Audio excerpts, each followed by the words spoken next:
captain was on that bridge, and they slept very little. You have 5,000 guys you're responsible for, and any one of those guys down below can ruin your day. So you really have to be on top of your game, and only the best of the best achieve command of an aircraft carrier. And the majority of those captains go on to become admirals and battle group commanders.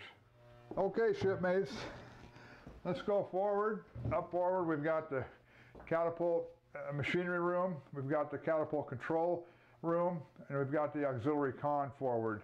And there's also a HS-13 ready room we'll be seeing, and the forward officer's wardroom. So why don't you walk with me now?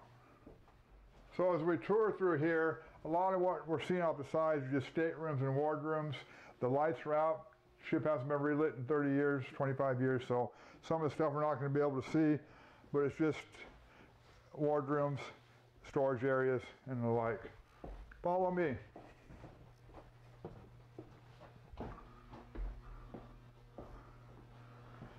Down this hallway, the same thing. Narrow hallway here. Kind of hard to see. We just have bunks. These would be pilots' rooms. 3 or 4 pilots in a room here. And so as you look down this hallway here, this is what we'd be seeing. These are just going to be staterooms for the pilots and junior officers. Let's keep going forward this way.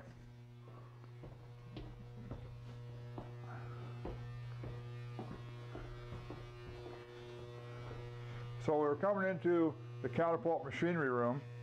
Why don't you come on in with me?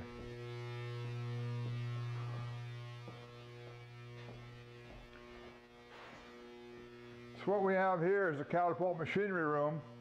And what this equipment did is once the plane was shot off the deck, this hydraulic system would bring the catapult system back, reset it, prepare for the next launch. It was retracted with hydraulic fluid. The planes were shot off the deck with 1,200 pounds of steam. So you have nice artwork back here. Why don't you follow me? Some sailors took pride in their work, and here you have catapult number 2. Very noisy machinery in here operating, all to get the planes in the air. Let's keep walking forward now.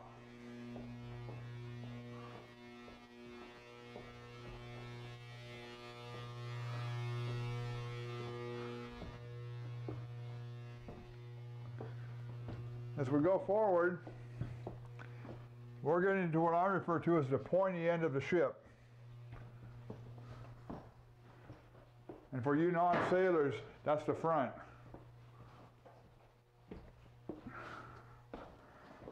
Well, we do have a little detour here. On the early carriers, Westinghouse provided escalators. This was for the pilots and the co-pilots and the flight crews who lived on the second deck that were going to fly out the ship with their full gear. Instead of walking up and down the ladders, they would have a nice escalator right up the top. Hi shipmates, I'm way down here. This is quite a long way.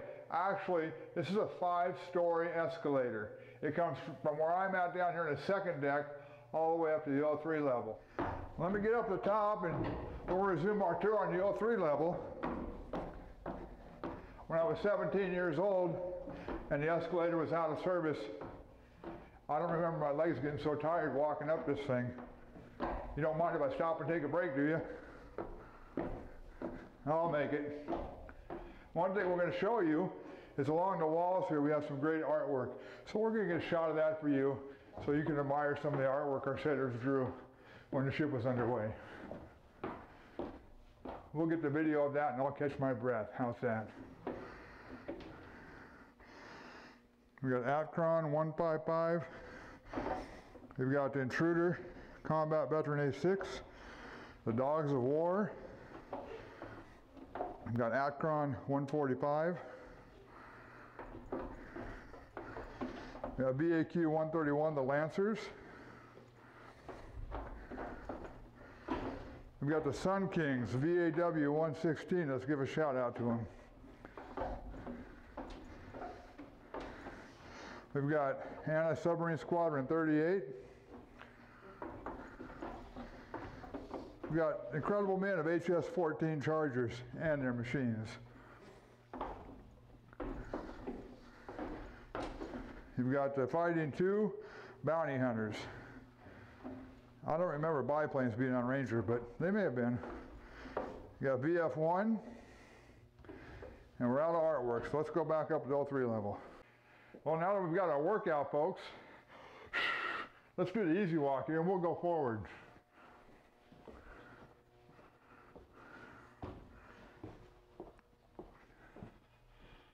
If you worked in the electronics shop number 1 on Ranger, this was your shop. And we have no lights in here, so this was your shop.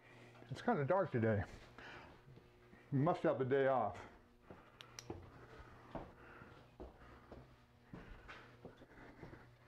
Sorry about that, I still get lost on here. Stuff like this, you'll just have no lights, little stateroom, one-man stateroom.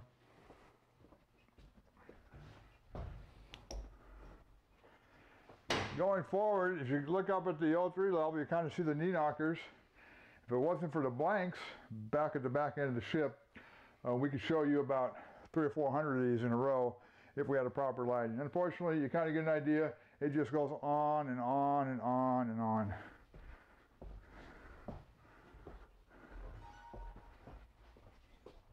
As we're going forward here, we're just going by some offices, a few lube pump rooms, nothing really to see here. A bunk room, not a lot of equipment up here this far forward. More staterooms, bathrooms.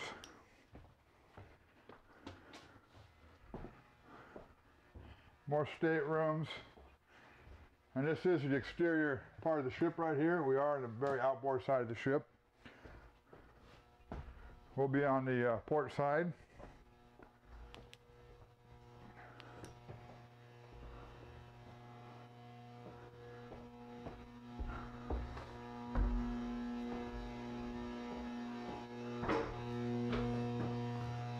So we got some bunk rooms here. There'll be an enlisted man berthing compartment here. A lot of the berths were upgraded in the 80s. And this one doesn't look like it was one of them. But compared to how the Admiral was living, you kind of get the idea here. The enlisted guys had just a little bit less space. Follow me. Did have a nice game room for this berthing compartment. This is rather large for an enlisted man berthing compartment. More berthing area in here, folks. When you have a berthing compartment this size, you got 6 guys living here. You all take turns getting out of bed because you can see the floor space down here. There's not a lot of floor space.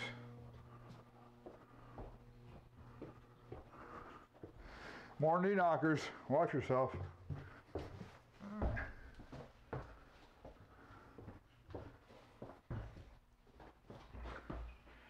You notice as we're getting towards the pointy end of the ship, you can see the ribs on the exterior side of the ship where the ship has the bend in the forward part of the boat.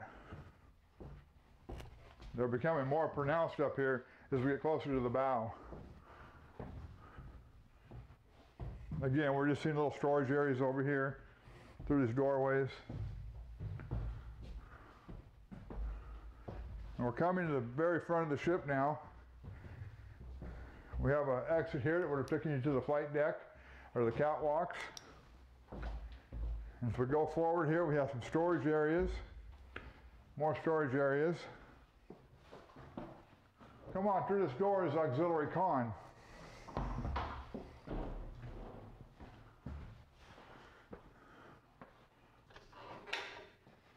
So what we have here, this is auxiliary con. We are at the forward part of the ship. Later on in the video, we'll get a shot of the exterior windows here. This little lip here, this is the round part of the front of the flight deck. You can see from the outside of the ship. We have 5 windows here, the very front of the ship. If for some reason the island came under attack or the island took a direct hit, under general quarters, battle stations, this room would be manned and they could take over the navigation and deliverance of ordnances and arms from this room here. You have maybe the executive officer, the navigator, a high-ranking officer being here with the crew, and you could literally drive the ship from here. Now, as you look out one of them windows here, portholes, I've been out of the Navy for a while. As we look out one of these portholes here, you can kind of see we've got a little bit of a blind spot. We have about 1,080 feet of ship behind us, and it's about 250 feet wide. So you think you got a blind spot in your little sports car, there's definitely a blind spot on supercarriers. Well, follow me. We've got a ready room up here. I think there's a briefing in progress. Let's go find out. Well, here we are at HS-14 Squadron. HS was a helicopter squadron that flew off a Ranger. Let's go see what's going on.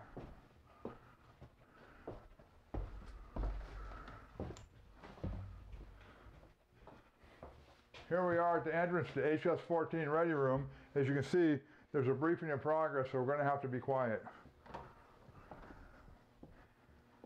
Yeah, it looks like they must be up in their helicopters protecting our country because they're not here today. So let's wander around here a little bit. As you can see, this is a squadron ready room. The front of the room here, what you would have when the ship was underway, operational, you would have probably 10 or 15 high back chairs in here. Every squadron aboard Ranger had a ready room assigned to them, and it was pretty much the hangout for those pilots and the air crews that flew those airplanes, where they'd relax, watch movies, popcorn, coffee, shoot the breeze, write home letters to mom, girlfriends, wives, whatever. So it was kind of the nerve center for the squadron. It was their own space aboard the ship they'd call their own. Follow me. The good thing about being in HS-14 is you go right next to the wardroom. So up here we have the upper forward mess decks for the officers. As you can see here, you've got your ice machines. Over here be your coffee, your juice. You have another dining room in here.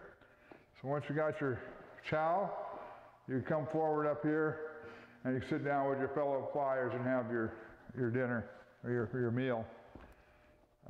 Back over here be the chow line. So instead of the officers having to go all the way down to the second deck, about halfway back amidships, they had their own mess up here. They'd come up here, get their breakfast, get their lunch, whatever was going on at the time, and be prepared for their mission. So what we have there, I didn't know the name of it because I didn't eat at the Rooftop Cafe, but evidently we've been at the Rooftop Cafe up there. We have some great artwork here. I'll shine my light there. We have the EC2 Hawkeye. Artwork was by Mess Specialist 3rd Class Richard E. DeMar Jr., 6 April 1991 during Desert Storm. We have the Tomcats. We have the HS-3 Squadron, some A6s, VAQ 131, Atcron 145, VF1, VAW 116. We have the Fighting II, the Bounty Hunters, HS-14, the Chargers. We have the STC Squadron 38. We want to note that this Mess Specialist 3rd Class dedicated this wall and its fine artwork to the memory of Lieutenant Charles J. Turner, Lieutenant William T. Costins, Jackal 404 of Squadron VA 155. They were flying off Ranger on 18 January 1991 during Desert Storm. They were killed in action. And we want to take our time right now and just thank them for their service, thank their families for their sacrifice they've made, and may these sailors have fair wind and following seas. And we salute them. Thank you for your service, shipmates. Before we start working our way to the back end of the ship, we'll take a look here. We have the XO of VAQ 131. This was his stateroom. So the XO of VAQ 131, this is your bedroom. So I don't know if the XO was sharing a stateroom with anybody, but if you wanted to have company, he had a bunk. Had a lot of room too. Again, I'm jealous. Next time I join the military, it's going to be at least commander or above. Go. Follow me. Let's head towards the back end of the ship.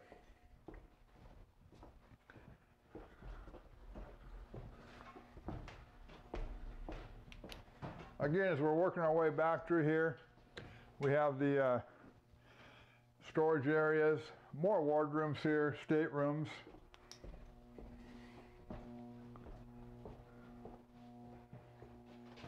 What we have here is the catapult launching room.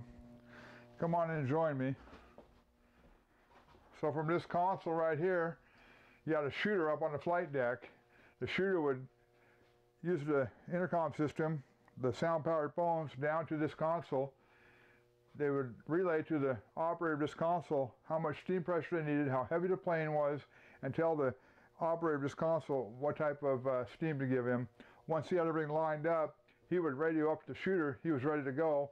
Once they knew that plane was ready to go, the shooter would pull the trigger, the plane would go off the deck, they'd start the cycle over again.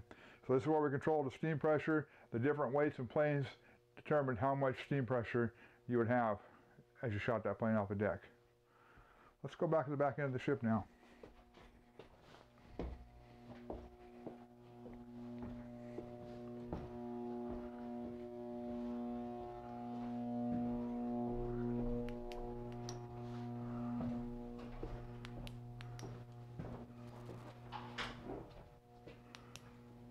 More heads here. A lot of birding compartment, a lot of heads. When you got 5,000 guys on board a ship, you need a lot of bathrooms and you need a lot of bunks. Let's come back through here. We'll go back to the Admiral's stateroom. So here we are back in the captain's import stateroom.